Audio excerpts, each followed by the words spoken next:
Hey everyone, welcome to today's temperature check with Jeff. Now I'm going to start out by doing something other than talking about my temperature. We're going to mix it up a little bit today. Let me just adjust my phone here. And I want to talk about something first that we are all feeling a lot of at this moment in time. Every person, I think, on earth is feeling very vulnerable. And vulnerability is a theme that is often explored by my favorite living poet, David Whyte. Per David's stunning poems, to be a whole human, to live a full life, is to fully inhabit, to fully own your vulnerability. So before we take our temperatures today, which we are all going to do together, I want to first expose a part of myself that is vulnerable, a vulnerable part of who I am.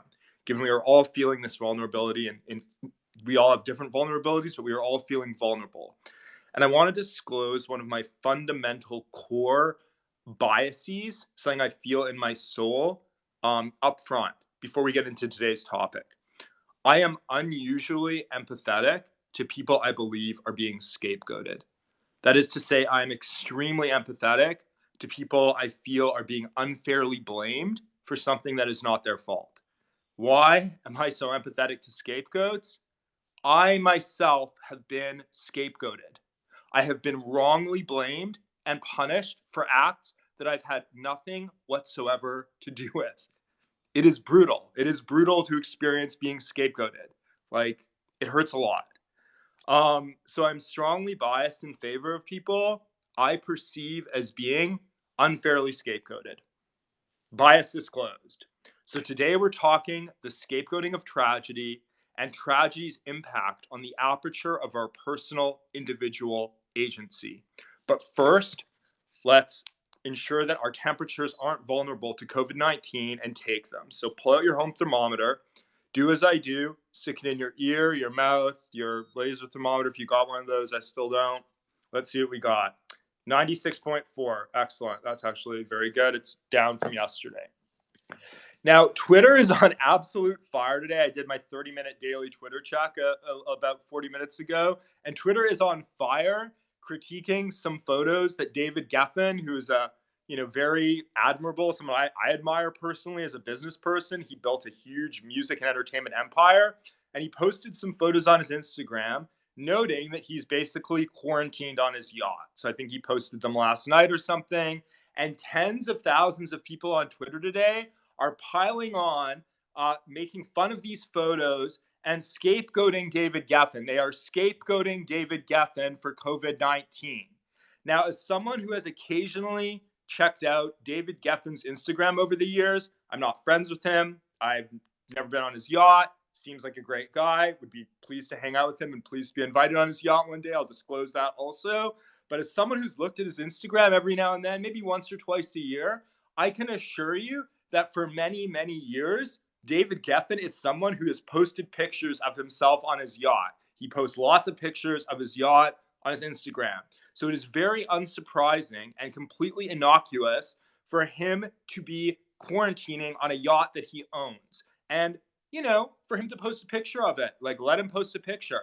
But Twitter is going absolutely apeshit, mocking him as an out-of-touch billionaire for posting this fucking picture on Instagram. Now, let me tell you something. If I had a yacht, which I do not, I would be quarantined on my yacht right now. Maybe I could be a poet too, like David Whyte. Wouldn't you be quarantined on your yacht if you had a yacht? And I mean, who here hasn't posted a slightly contextually tone-deaf photo online at some point? Now, there are many individuals and there are many, many organizations to whom we as a society will ultimately be able to rightly, to justifiably assign blame to for this global COVID-19 tragedy. We will justifiably and rightly assign blame. There are many, many organizations and people to blame. I am very angry, but justifiably assigning blame when you know all the facts for sure is very different from scapegoating. Who do I think today, based on what we know, is justifiably deserves some limited portion of the blame for this global viral pandemic? Well, let's start right here in the United States with Mayor Bill de Blasio. I think it is fair to say that assigning some blame on Mayor Bill de Blasio for the situation in New York is more than justifiable. Being angry at him, if you're a New Yorker and you are like quarantined in your home right now, that is not scapegoating him. The World Health Organization, which is quite frankly, in my opinion, one of the most evil organizations operating today, the World Health Organization justifiably deserves a hell of a lot of blame for what's going on, in my opinion. The World Health Organization, which told us for weeks and weeks, I think maybe over a month, that masks don't help prevent the transmission of this virus. I mean, that is freaking absurd. The World Health Organization, where just today a video of one of the executive directors leaked, where basically on this video, this executive director of the WHO was effectively denying the existence of the country of Taiwan in order to comply with Chinese Communist Party propaganda. In the midst of a global pandemic, this is what the executive director is focused on, complying with the propaganda. Now, the WHO deserves a lot of blame here. I believe they're evil. David Geffen and his yacht and his Instagram, they deserve zero blame for the situation we are in. If I had the same net worth as David Geffen, I would be quarantining on my yacht. I don't know if I'd choose the same islands that he's near, but I would be on a yacht somewhere. And if I was in my 70s, as I believe he is, and I was feeling a little lonely on my yacht at night, I may very well post a picture of myself on the yacht or a picture of my yacht to my Instagram. This guy has done nothing wrong. Let it go, Twitter. Stop the scapegoating. Which brings me to the second point. The way that our aperture of agency, the space we feel to exercise sort of free will, to make our own choices, and I call this aperture of agency, and I think it's an important concept to understand. The way that our aperture of agency for most of us narrows during a crisis. Now, on my end, I certainly feel like I have a lot less agency today, a lot less freedom to make choices, to do the things I want to do than during normal times. And that bothers me a lot.